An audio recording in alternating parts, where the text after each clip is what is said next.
അംശം തെരഞ്ഞെടുത്തിരിക്കുക എന്ന് പറയുമ്പോൾ ഏതാ നല്ല അംശം? ക്രിസ്തുവിനെ അല്ലേ? അവൾ സകലതും വിട്ട് മറിയയ്ക്ക് ഒത്തിരി കാര്യങ്ങൾ ചെയ്യാനുണ്ട്. മാർത്ത പറയുന്നത് പോലെ മറിയയ്ക്ക് പറയാൻ ഒത്തിരി കാര്യങ്ങളുണ്ട്. പക്ഷെ അതെല്ലാം വിട്ടിട്ട് ക്രിസ്തു നിമിത്തം എന്ത് ചെയ്തു? അവൾ സകലതും മറന്നിട്ട് അവൾ യേശുവിന്റെ കാൽക്കലിരിക്കുകയും. നിങ്ങളത് വേട് മനസ്സിലാക്കിക്കോണേ. ഒരു ഭാഗത്ത് യേശുവിനെ സ്വീകരിച്ചവൾ, ആ സ്വീകരിച്ചിട്ട് യേശുവിൽ നിന്ന് കേൾക്കാൻ കഴിയാതെ മനം കലങ്ങിയിരിക്കുന്ന ഒരുവൻ. പെന്തിക്കോസ്തിനകത്ത് വന്നിട്ടും ഈ ക്രിസ്തുവിനെ അറിഞ്ഞിട്ടും ഇന്നും പലരുടെയും വിഷയത്തിനകത്ത് ഒരു മാറ്റവുമില്ല. വിശ്വാസ ജീവിതത്തിൽ ഇറങ്ങി തിരിച്ചിട്ടും വിശ്വാസത്തിന്റെ അനുഭവം കണ്ടെത്താൻ കഴിയാതെ, എന്ന് പറഞ്ഞാൽ വിശ്വാസത്തിൽ ഇറങ്ങിയിട്ട് വിശ്വാസത്തിന്റെ പ്രവൃത്തി വീട്ടിനകത്ത് കാണാൻ കഴിയാതെ അനവധി പേര്, സ്തോത്രം, അനേകർ വിശ്വാസം വിട്ടുപോയിട്ടുണ്ട്. അവര് യേശുവിനെ സ്വീകരിച്ചതാ, അവര് യേശുവിനെ കൈക്കൊണ്ടവരാ, അവര് സ്നാനപ്പെട്ടതാ. പക്ഷേ ദൈവത്തിന്റെ മഹത്വം കാണാൻ, ദൈവത്തിന്റെ പ്രവൃത്തി കാണാൻ അവരെ ജീവിതത്തിനകത്ത് കഴിഞ്ഞില്ല. കാരണം അവർ ദൈവത്തിൽ നിന്നും കേൾക്കാൻ അവർക്ക് താല്പര്യമില്ലായിരുന്നു. സ്തോത്രം പറഞ്ഞേ മക്കളെ, യേശുവിനെ സ്വീകരിച്ചെന്ന് പറഞ്ഞ് നിന്റെ വിഷയത്തിന് പരിഹാരം വരത്തില്ല. യേശുവിനെ സ്വീകരിച്ചെന്ന് പറഞ്ഞ് നിന്റെ വിഷയത്തിന് പരിഹാരം വരത്തില്ല. പെന്തിക്കോസ്തിനകത്ത് വന്നെന്ന് പറഞ്ഞ് നമ്മുടെ വിഷയത്തിന് പരിഹാരം വരത്തില്ല. നാം യേശുവിലായി തീരണം. സ്തോത്രം പറഞ്ഞേ, സ്തോത്രം പറഞ്ഞേ. അതാ വേദപുസ്തകം പറഞ്ഞ യേശു എന്താ പറഞ്ഞേ? മറിയ നല്ല അംശം. എന്താ നല്ല അംശം? അവൾ എന്നെ തെരഞ്ഞെടുത്തിരിക്കുന്നു. മത്തായിയുടെ സുവിശേഷം 13-ാം അധ്യായം 22-ാമത്തെ വാക്യം ഒന്ന് ഉറക്കെ വായിച്ചാട്ടെ. മുള്ളിനിടയിൽ വിതയ്ക്കപ്പെട്ടതോ, ഒരുത്തൻ വചനം കേൾക്കുന്നു എങ്കിലും, ഒരുത്തൻ വചനം കേൾക്കുന്നു എങ്കിലും ഈ ലോകത്തിന്റെ ചിന്തയും ധനത്തിന്റെ വഞ്ചനയും വചനത്തെ ഞെരുക്കിയിട്ട്, ശ്രദ്ധിച്ചേ, നിറഞ്ഞു നിൽക്കുന്ന ക്രിസ്തുവിനെ കേൾക്കും. ഈ കേട്ട ക്രിസ്തു നിന്റെ ഉള്ളിൽ വരാതിരിക്കാൻ, മനസ്സിലാവുന്നു ഞാൻ പറഞ്ഞേ? കേട്ട ക്രിസ്തു, അവിടെ ക്രിസ്തുവിനെ സ്വീകരിച്ചത്. മാർത്ത ക്രിസ്തുവിനെ സ്വീകരിച്ച് വീട്ടിൽ കൊണ്ടിരുത്തിയിരിക്കുക, വീട്ടിൽ കൊണ്ടിരുത്തിയിരിക്കുക. പക്ഷെ അവിടെ ഹൃദയത്തിലില്ല, അവിടെ വിശ്വാസം കൊണ്ടിരിക്കുക. വീട്ടിലെ നാട്ടുകാരുടെ മുമ്പിൽ അവിടെ ആരാ? പെന്തിക്കോസ്തുകാരിയാ. നാട്ടുകാരുടെ മുമ്പിൽ ആരാ? വിശ്വാസി. പക്ഷെ അവിടെ ഹൃദയത്തിലില്ല. കാരണം ഹൃദയത്തിനകത്ത് ക്രിസ്തു വരണമെങ്കിൽ ഹൃദയത്തിലെ ചിന്തകൾ മാറണം, ഹൃദയത്തിലെ വിചാരങ്ങൾ മാറണം. ഇങ്ങനെ പറയുന്നേ, നല്ല അംശം എന്ന് പറഞ്ഞ ക്രിസ്തു, ആ നല്ല അംശമായ ക്രിസ്തു നമ്മിൽ വരണമെങ്കിൽ, നമ്മിൽ വസിക്കണമെങ്കിൽ, സ്തോത്രം, നല്ല അംശം ക്രിസ്തു, ആ ക്രിസ്തു നമ്മിൽ പ്രവർത്തിക്കണമെങ്കിൽ നമ്മുടെ ചിന്തകൾ മാറി ദൈവത്തിന്റെ ചിന്തകളിൽ നാം ആയിത്തീരണം. അപ്പൊ ശ്രദ്ധിച്ചേ, വചനത്തിന്റെ ചിന്തയും ഈ ലോകത്തിന്റെ ചിന്തയും രണ്ടും രണ്ടാണ്. ഹലോ, മാർത്തയുടെ മനസ്സ് കലങ്ങിയത് എന്തുകൊണ്ടാണ് മാമേ? അവളുടെ ഹൃദയത്തിനകത്ത ചിന്തകൾ മുഴുവനും ഈ ലോകത്തിലെ ചിന്തകളാണ്. യേശു കർത്താവ് വീട്ടിനകത്ത് ഇരിക്കുന്നു, പക്ഷെ അതെല്ലാം മറന്നു.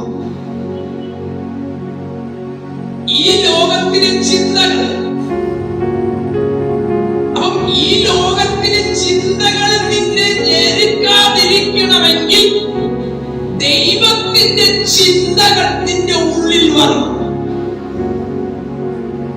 മറിയ നോക്കിയേ, മറിയുടെ കാര്യം വായിച്ചാട്ടെ. മറിയുടെ വാക്യം 42-ാമത്തെ വാക്യം.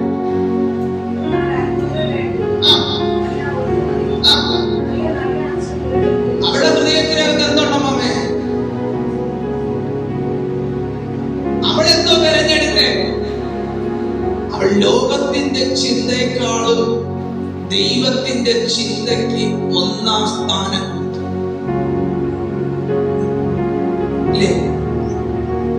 ഒന്നുകൂടി പറഞ്ഞ, ലോകത്തിന്റെ മോഹം അല്ലെങ്കിൽ ലോകത്തിന്റെ ഇഷ്ടങ്ങളെക്കാൾ ഉപരി ദൈവ ഇഷ്ടത്തിന് അവൾ എന്ത് ചെയ്തു? ഒന്നാം സ്ഥാനം കൊടുത്തു. ലോകത്തിന്റെ ചിന്തകൾ മുഴുവനും ദൈവത്തിന്റെ ചിന്തയ്ക്ക് എതിരാണ്. നീ പ്രാർത്ഥിക്കാൻ തുടങ്ങുമ്പോൾ നിന്റെ പ്രാർത്ഥനയ്ക്ക് എതിരായി നിൽക്കുന്നവനാ ഈ ലോകത്തിലെ ശക്തി. സ്തോത്രം, സ്തോത്രം. നിന്റെ വീട്ടിനകത്തൊരു നന്മയുടെ വാർത്ത, നല്ലൊരു വാർത്ത കേട്ടാൽ ആ വാർത്തയ്ക്ക് എതിരെ നിൽക്കുന്നവനാ ഈ ലോകത്തിലെ ശക്തി. Praise the lord, praise the lord, hallelujah. നിന്റെ വഴികളെ മറിച്ച് കളയുന്നവനാണ് ഈ ലോകത്തിലെ എതിരാളി. പക്ഷെ അവൻ ചിന്തിക്കുന്നത് പോലെ, ഈ ലോകത്തിലെ ശക്തികൾ ആഗ്രഹിക്കുന്നത് പോലെ നിന്റെ ജീവിതത്തിനകത്തെ നിന്റെ വിശ്വാസത്തെ വേർപെടുത്തി കളയുവാൻ ഈ ഉലകം മുഴുവനും എഴുന്നേറ്റ് വന്നാലും ക്രിസ്തുവിൻ നീയും തമ്മിലുള്ള ബന്ധം വേർപെടുത്തി കളയാതിരിക്കണമെങ്കിൽ ഇന്ന് പകൽക്കാലം ഞാൻ പറയുന്നു, നിങ്ങൾ ക്രിസ്തുവിനായി തീരണം. സ്തോത്രം, സ്തോത്രം, ഹല്ലേലൂയ, ഹല്ലേലൂയ. അവളുടെ വീട്ടിൽ ആരുണ്ട്? യേശു കർത്താവുണ്ട്. പക്ഷേ അവിടെ പറഞ്ഞിങ്ങനെയാ, യേശു പറയുന്നൊരു വേടി ഇങ്ങനെയാ, ഇവൾ നല്ല അംശം തെരഞ്ഞെടുത്തു. നല്ല അംശം. കാരണം എന്തുവാ? വായിച്ചോട്ടെ, വീണ്ടും വായിച്ചോട്ടെ വാക്യം. എന്നാൽ അല്പമേ വേണ്ടൂ.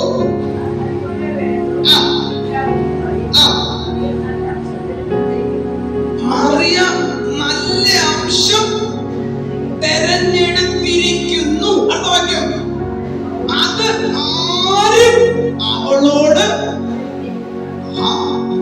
നിന്നിലെ ക്രിസ്തുവിനെ അപഹരിച്ച് കളയുന്ന ഒരു ലോകത്താ നീ നിൽക്കുന്നത്. സ്തോത്രം പറഞ്ഞേ, സ്തോത്രം പറഞ്ഞേ.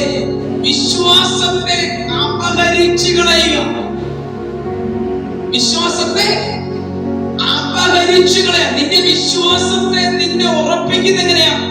നമ്മുടെ വിശ്വാസത്തെ ഉറപ്പിക്കുന്ന എങ്ങനെയാ? വചനത്തിലൂടെ. ആ വചനം നിന്റെ ജീവിതത്തിനകത്ത് പ്രവർത്തിക്കാതിരിക്കേണ്ടതിന്, ഹലോ, ആ വചനം നിന്റെ ജീവിതത്തിനകത്ത് വെളിപ്പെടാതിരിക്കേണ്ടതിന്. മാർത്തെ നോക്കിക്കേ, യേശുവിനെ അവൾ സ്വീകരിച്ച് വീട്ടിൽ കൊണ്ടിരുത്തി. പക്ഷെ എന്നിട്ടും അവളുടെ ഹൃദയത്തിലെ ചിന്തകൾക്ക് മാറ്റം വന്നു, അവളുടെ വിചാരത്തിന് മാറ്റം വന്നു. കാരണം എന്തുവാ? ക്രിസ്തുവിനെ അവൾ സ്വീകരിച്ചെങ്കിലും അവളുടെ മനസ്സ് എങ്ങനെ സഹോദരി കലങ്ങിയിരിക്കുക, കലങ്ങിയിരിക്കുക. കാരണം ക്രിസ്തുവിന് പ്രവർത്തിക്കാൻ വേണ്ടി അവൾ വിട്ടുകൊടുക്കുന്നില്ല. സ്തോത്രം പറഞ്ഞേ, സ്തോത്രം പറഞ്ഞേ.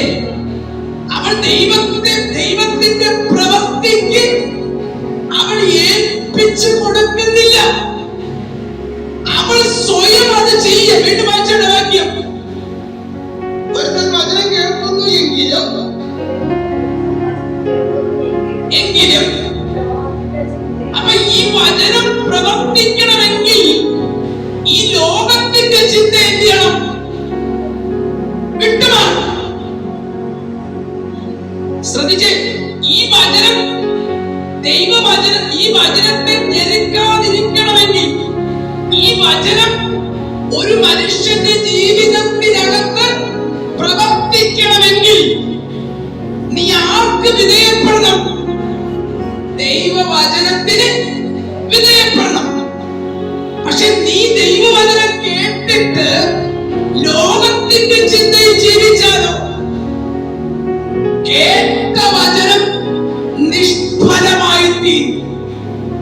നീ ലോകത്തിന്റെ ചിന്തകളിൽ വിധേയപ്പെട്ടാൽ ദൈവത്തിന്റെ വചനം, ദൈവത്തിന്റെ ചിന്ത നിന്റെ ജീവിതത്തിനകത്ത് വെളിപ്പെടില്ല. ഒന്നുകൂടി പറഞ്ഞുതരാം. മറിയയുടെ ഹൃദയം, മാർത്തയുടെ ഹൃദയം കലങ്ങിയിരിക്കുകയാണ്. ആ കലങ്ങിയ അവസ്ഥകൾ മാറണമെങ്കിൽ ആ അവസ്ഥയെ നീക്കാൻ കഴിവുള്ള ദൈവവചനത്തിന് അവൾ ഒന്നാം സ്ഥാനം കൊടുക്കണം. സ്തോത്രം, സ്തോത്രം. വചനം കേൾക്കേണ്ടവൾ, ദൈവത്തിന്റെ കാൽക്കൽ ഇരിക്കേണ്ടവൾ. സ്തോത്രം, സ്തോത്രം. കലങ്ങിയ അവസ്ഥകളെ മാറ്റാണ് ക്രിസ്തു വന്നത്. പക്ഷെ കലങ്ങിയ അവസ്ഥകളെ മാറ്റണമെങ്കിൽ മാറ്റാൻ കഴിവുള്ള ദൈവത്തെ മുറുകെ പിടിക്കണം. നീ പലതിനെയും ചൊല്ലി, നിന്റെ വിചാരം ഒന്നല്ല, നീ പലതിനെയും ചൊല്ലിയ വിചാരപ്പെടുന്നത്. അതുകൊണ്ടാണ് നിന്റെ മനസ്സ് കലങ്ങിയിരിക്കുന്നത്. പലതിനെയും ചിന്തിച്ച് നടക്കുന്ന കുഞ്ഞെ, നീ ദൈവത്തിന്റെ ചിന്തയ്ക്ക് വിധേയപ്പെടും. പല ചിന്തകളാൽ നീ ഞെരുങ്ങി, മനം നൊന്ത്, മനം കലങ്ങി, ലോകത്തിന്റെ നടുവിൽ നിന്റെ വിശ്വാസം നിഷ്ഫലമാക്കി തീർക്കാൻ ഇടവരാതെ നിന്റെ ചിന്തകൾക്ക് മാറ്റം വരേണ്ടതിന് ദൈവത്തിന്റെ വചനത്തിന്റെ മുമ്പാകെ നിന്നെ തന്നെ സമർപ്പിക്കുക. സ്തോത്രം, സ്തോത്രം, സ്തോത്രം. ഇന്ന് പകൽക്കാലം ഞാൻ പറയട്ടെ, അറിയെ നോക്കി കർത്താവ് പറയുന്നു, അവൾ തെരഞ്ഞെടുത്തത് നല്ല അംശമാണ്. ആ അംശമേതാണ്? ക്രിസ്തുവാകുന്ന അംശം, വചനമാകുന്ന നല്ല അംശം. ആ വചനം അവളിൽ ഇരിക്കുന്നിടത്തോളം കാലം, ആ വചനം അവളിൽ വസിക്കുന്നിടത്തോളം കാലം, ആ വചനം അവളിൽ ജീവിക്കുന്നിടത്തോളം കാലം അവളുടെ മനസ്സിനെ കലക്കിക്കളയാനും പല ചിന്തകളിൽ അവളെ തെറ്റിച്ച് കളയാനും ആർക്കും കഴിയില്ല. സ്തോത്രം. പിശാച് നിന്റെ വിശ്വാസത്തിനെതിരെ നിൽക്കുക, നിന്റെ വിശ്വാസത്തിനെതിരെ നിന്നെ ഞെരുക്കുകയാണ്. പ്രാർത്ഥിക്കാൻ പോകുന്നോറും പ്രതികൂലം കൂടുകയാണ്, പ്രതിസന്ധി കൂടുകയാണ്. അവന്റെ ലക്ഷ്യം എന്തുവാ? നിന്റെ വിശ്വാസം നിഷ്ഫലമാക്കി തീർക്കണം. നീയും ദൈവവുമായിട്ടുള്ള ബന്ധം അത് നഷ്ടമാക്കി തീർക്കണം. Hello, price the Lord. അതുകൊണ്ടാണ് കർത്താവ് മറിയെ കുറിച്ച് പറഞ്ഞത്, അവൾ നല്ല അംശം തിരഞ്ഞെടുത്തു. ആ നല്ല അംശം ആരാ? ക്രിസ്തു. ആ ക്രിസ്തു അവളിൽ നിന്ന് നഷ്ടമാകേണ്ടതിന് എന്ന് പറഞ്ഞാൽ അവളിൽ നിന്നും ഇല്ലാതാക്കി കളയേണ്ടത് ഈ ലോകത്തിലെ ചിന്തകളെ ഞെരുക്കും. പക്ഷെ കർത്താവ് പറയുന്നു, അതാരും അവളിൽ നിന്നും അപഹരിക്കത്തില്ല. ദൈവരാജ്യത്തിലേക്കുള്ള വഴിയും വചനവും ആരാണ്? ക്രിസ്തു. ആ ക്രിസ്തുവിനെ കുറിച്ച് നിങ്ങൾ കേട്ട നിങ്ങൾ അനുസരിക്കാതിരുന്നാലോ? അതാണ് ഗ്രഹിക്കുക എന്ന് പറഞ്ഞാൽ വചനത്തിന് വിധേയപ്പെടാതിരുന്ന. നീ കേട്ട ക്രിസ്തുവിനെ കുറിച്ച് നമ്മൾ കേട്ടു.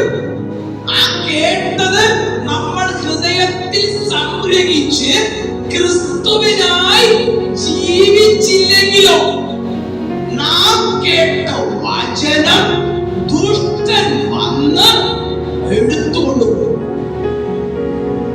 കാരണം നീ ആ വചനം അനുസരിച്ചില്ല എങ്കിൽ, നീ ആ വചനത്തിന് വിധേയപ്പെട്ടില്ല എങ്കിൽ, സ്വത്രം ആ വചനത്തെ മോഷ്ടിച്ചു കൊണ്ടുപോകുന്ന ഒരു ലോകത്താണ് നമ്മളായിരിക്കുന്നത്. Praise the Lord. Praise the Lord.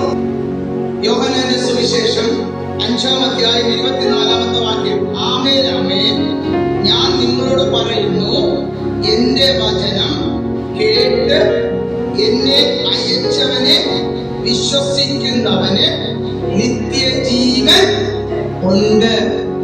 ഒന്നു മതി. നിത്യജീവൻ ലഭിക്കണമെങ്കിൽ പിതാവായ ദൈവം പറയാ, നിത്യജീവൻ സ്തോത്രം നിന്നിൽ നിന്നും അപഹരിച്ചു കളയാതിരിക്കണമെങ്കിൽ ഒന്നു മതി. എന്താ? നിത്യജീവൻ. ആ നിത്യജീവൻ നിന്നിൽ നിന്നും നഷ്ടമാകാതിരിക്കണമെങ്കിൽ എന്റെ വചനം കേട്ട് എന്നെ അയച്ചവനെ വിശ്വസിക്കുന്നവനെ. മറിയയ്ക്ക് അവിടെ എന്തോ സംഭവിച്ചേ? അവൾ വചനം കേൾക്കുകയല്ല, വചനം കേട്ടിട്ട് അവൾ വചനത്തെ വിശ്വസിക്കുകയാണ്. ശ്രദ്ധിച്ചേ, വചനം കേൾക്കുകയല്ല, കേട്ട വചനം അവൾ എന്ത് ചെയ്യാം? വിശ്വസിക്കുകയും വിശ്വസിച്ച വചനം അവൾ എന്ത് ചെയ്യാം? മുറുകെ പിടിക്കുന്നു. സ്തോത്രം. ആ വചനം അവളെ മുറുകെ പിടിക്കുന്നു. അവൾ വചനത്തെ മുറുകെ പിടിച്ചപ്പോൾ അവൾ കേട്ട വചനം അവളെ മുറുകെ പിടിച്ചു. അതാ കർത്താവ് പറയുന്നത്, അത് അവളിൽ നിന്നും ആരും അപഹരിച്ചുകൊണ്ട് പോകത്തില്ല. അവൾ കേട്ട വചനം. എന്റെ ഈ വചനം കേട്ട് എന്നെ അയച്ചവനെ വിശ്വസിക്കുന്നവന് നിത്യജീവനുണ്ട്. അവൻ ന്യായവിധി ആകാതെ. ശ്രദ്ധിച്ചേ, മറിയേ, നീ കേട്ട വചനം നിനക്ക് എന്താ നൽകിയത്? ന്യായവിധിക്കായിരുന്ന നിന്നെ ന്യായവിധിയിലേക്ക് കടത്തിവിടാതെ ആകാതെ മരണത്തിൽ നിന്നും ജീവനിലേക്ക് നിന്നെ കടത്തിയിരിക്കുന്നു. ശ്രദ്ധിച്ചേ, വചനം ക്ലിയർ ആണോ? ഒരു ഭാഗത്ത് മനം കലങ്ങി പല വിഷയങ്ങളാൽ ഞെരുങ്ങി നിൽക്കുന്ന മാർത്ത, മറുഭാഗത്ത് ന്യായവിധി വിട്ട് മരണം വിട്ട് ക്രിസ്തു മുഖാന്തരം ജീവനിൽ കടന്ന മറിയ. പറഞ്ഞ് മനസ്സിലാകുന്നുണ്ട് ഞാൻ ഈ പറഞ്ഞേ? സ്തോത്രം. ഒരു ഭാഗത്ത് നിങ്ങൾ ശ്രദ്ധിക്കണം, രണ്ടുപേരുടെയും നടുവിൽ ആരുണ്ട്? രണ്ടുപേരുടെ അടുക്കൽ ആരുണ്ട്? ക്രിസ്തുവുണ്ട്. ഇന്ന് ഈ ലോകത്തിൽ യേശു കർത്താവിന്റെ സുവിശേഷം എല്ലായിടത്തും ഉണ്ട്. രക്ഷ പ്രാപിക്കേണ്ട ഒരേ ഒരു വഴി ക്രിസ്തുവാണ്. നിന്നെ രക്ഷിപ്പാനും നിന്നെ വിടുവിപ്പാനും നിന്നെ സൂക്ഷിപ്പാനും നിന്നെ നടത്താനും കഴിവുള്ള ഒരേ ഒരു ദൈവം, അത് ക്രിസ്തുവാണ്. ആ ക്രിസ്തു നിന്റെ ജീവിതത്തിനകത്ത് പ്രവർത്തിക്കണമെങ്കിൽ നീ വചനം കേൾക്കണം. വചനം കേൾക്കുക മാത്രമല്ല, വചനം കേട്ടെന്ത് ചെയ്യണം? വിശ്വസിക്കണം. അവിടെ ക്രിസ്തുവിന്റെ കാൽക്കൽ ഇരുന്ന് വചനം കേട്ടപ്പോൾ അവൾക്ക് വന്ന മാറ്റമാണ് പറയുന്നത്. മാർത്തേ, മാർത്തേ, നീ പലതിനെയും ചൊല്ലി വിചാരപ്പെടുന്നു. നീ പലതിനെയും ചൊല്ലിയ വിചാരപ്പെടുന്നു. പക്ഷേ അതുകൊണ്ട് എന്ത് ചെയ്തു? നിന്റെ മനം കലങ്ങിയിരിക്കുന്നു. ഇന്ന് പകൽക്കാലം അഴവേറിയ ഒരു ദൂത് ഞാൻ പറയാം. നാം ക്രിസ്തുവിൽ നിന്ന് കേട്ട് ക്രിസ്തുവിൽ നിന്ന് തന്നെ വിശ്വസിച്ച് ജീവിക്കാൻ ഒരുക്കമെങ്കിൽ മനം തകർന്നിരിക്കുന്ന കലങ്ങിയിരിക്കുന്ന അവസ്ഥകളിൽ നിന്നും സർവശക്തനായ ദൈവം നമ്മെ വിടുവിക്കുവാൻ ഇടയാകും. റോമർക്ക് എഴുതിയ ലേഖനം 8-ാം അധ്യായം അതിന്റെ 35-ാമത്തെ വാക്യം, ക്രിസ്തുവിന്റെ സ്നേഹത്തിൽ നിന്നും നമ്മെ വേർപിരിക്കുന്നത് ആര്? ചോദ്യമാണ്. വേർപിരിക്കുന്നവരുണ്ട് കേട്ടോ മക്കളെ. ഇന്ന് പകൽക്കാലം നിങ്ങളിത് കേൾക്കാതെ പോകരുത്. നീ ക്രിസ്തുവിനെ സ്നേഹിക്കാൻ തുടങ്ങുമ്പോൾ, നീ ക്രിസ്തുവിന് അധീനമായി ജീവിക്കാൻ തുടങ്ങുമ്പോൾ, നീ ക്രിസ്തുവിനോട് കൂടെ വസിക്കാൻ തുടങ്ങുമ്പോൾ, നീ അറിയാത്ത ശക്തികൾ, നീ അറിയാത്ത എതിർപ്പുകൾ നിന്നിൽ നിന്ന് നിന്നിലേക്ക് എഴുന്നേറ്റ് വരുവാൻ തുടങ്ങും. പൗലോസ് ഇങ്ങനെ പറയുന്നു, ആ ക്രിസ്തുവിൽ നിന്നും എന്നെ വേർപെടുത്തി കളയുവാൻ എനിക്കെതിരെ എഴുന്നേറ്റവർ, വായിച്ചേ, കഷ്ടതയോ സങ്കടമോ ഉപദ്രവമോ പട്ടിണിയോ നഗ്നതയോ ആപത്തോ വാളോ നിന്നെ നിരുദ്ധങ്ങൾ ഇടപെടാതെ കൊല്ലുന്നു. അടുത്ത വാക്യം 37-ാമത്തെ വാക്യം, നാമോ നമ്മെ സ്നേഹിച്ചവൻ മുഖാന്തരം. ശ്രദ്ധിച്ചേ, നിനക്കെതിരെ എത്ര വലിയ ശക്തികൾ എഴുന്നേറ്റ് വന്നാലും ആ ശക്തികൾക്ക് വിട്ടുകൊടുക്കാതെ, ശ്രദ്ധിച്ചേ, നാമോ നമ്മെ സ്നേഹിച്ചവൻ മുഖാന്തരം ഇതിലൊക്കെയും പൂർണ്ണ ജയം പ്രാപിക്കുന്നു. കാരണം നിന്നെ ജയത്തോടെ നടത്തേണ്ടതിന് ഇത്ര വലിയ ശക്തികൾ എഴുന്നേറ്റാലും ഇത് എഴുന്നേൽക്കുന്നതിന്റെ ലക്ഷ്യം എന്തുവാ? നീ ക്രിസ്തുവിൻ തമ്മിലുള്ള ബന്ധം വേർപെടുത്തിക്കളയണം. ശ്രദ്ധിച്ചേ, നീ ദൈവത്തോട് അടുക്കരുത്. നീ ആഗ്രഹിക്കുന്നത് പോലെ നിന്റെ വീട്ടിനകത്ത് നന്മ ഉണ്ടാകരുത്. പക്ഷെ വേദപുസ്തകം പറയുന്നു, ഇതിലൊക്കെയും മരണത്തിനോ ജീവനോ ദൂതന്മാർക്കോ വാഴ്ചകൾക്കോ അധികാരങ്ങൾക്കോ ഇപ്പോഴുള്ളതിനോ വരുവാനുള്ളതിനോ ഉയരത്തിനോ ആഴത്തിനോ മറ്റ് യാതൊരു സൃഷ്ടിക്കും നമ്മുടെ കർത്താവായ യേശുക്രിസ്തുവിനുള്ള ദൈവ സ്നേഹത്തിൽ നിന്നും നമ്മെ വേർപിരിക്കാൻ കഴിയുന്നതല്ല. നിന്നെ ഞെരുക്കിക്കളയാൻ നോക്കുന്നതിന്റെ ലക്ഷ്യം ഈ ക്രിസ്തുവിനെ വിട്ടൊന്ന് മാറും. ഹലോ, ഇതെന്ന് പകലൂടെ കടന്നു വന്ന നിങ്ങളോട് പരിശുദ്ധാത്മാവ്, നീ തെരഞ്ഞെടുത്തത് നല്ല ആവശ്യം, നീ തെരഞ്ഞെടുത്ത വിശ്വാസം, നീ തെരഞ്ഞെടുത്ത ക്രിസ്തു, അത് നല്ല ആവശ്യം. അത് നിന്റെ ജീവിതത്തിനകത്ത് നിന്നെ വഴി നടത്തും. ആ ക്രിസ്തുവിനെ നീ വിട്ടുപോകാതിരിക്കുവാൻ, ആ ക്രിസ്തുവിനെ വിട്ട് നിന്നെ അകറ്റിക്കളയാതിരിക്കുവാൻ, ആ ക്രിസ്തുവിനോട് ചേർന്ന് വസിക്കുവാൻ ഈ വചനത്തെ മുറുകെ പിടിക്കുക. ഞാൻ തെരഞ്ഞെടുത്തത്, ഞാൻ വിശ്വസിക്കുന്നത്, ഞാൻ മുറുകെ പിടിക്കുന്നത് എനിക്ക് വിലപ്പെട്ടതാ. അത് ഒരിക്കലും ഒരു നാളും എന്നെ കൈവിടില്ല. ഞാൻ എത്ര പ്രതിസന്ധിക്കകത്ത് വീണാലും, ഞാൻ എത്ര പ്രതികൂലത്തിനകത്ത് വീണു പോയാലും ആ പ്രതികൂലം എന്റെ മേൽ ജയമെടുക്കില്ല. ആ പ്രതിസന്ധി എന്റെ മേൽ ജയമെടുക്കില്ല. ഞാൻ ക്രിസ്തുവിൽ മറയപ്പെട്ടിരിക്കുക. നല്ല ഒരു അംശം എനിക്ക് ദൈവം തന്നു. എന്താ അംശം? ദൈവപുത്രനെ എനിക്ക് നൽകി. ആ ദൈവപുത്രനെ മുറുകെ പിടിച്ച് പ്രത്യാശയോടെ ജീവിപ്പാൻ ഈ വചനങ്ങളാൽ ദൈവം നമ്മളെ സഹായിക്കട്ടെ. ലോകചിന്തകളെ വിട്ട് ദൈവചിന്തകളിലേക്ക് നമ്മെ തന്നെ ഏൽപ്പിക്കാം.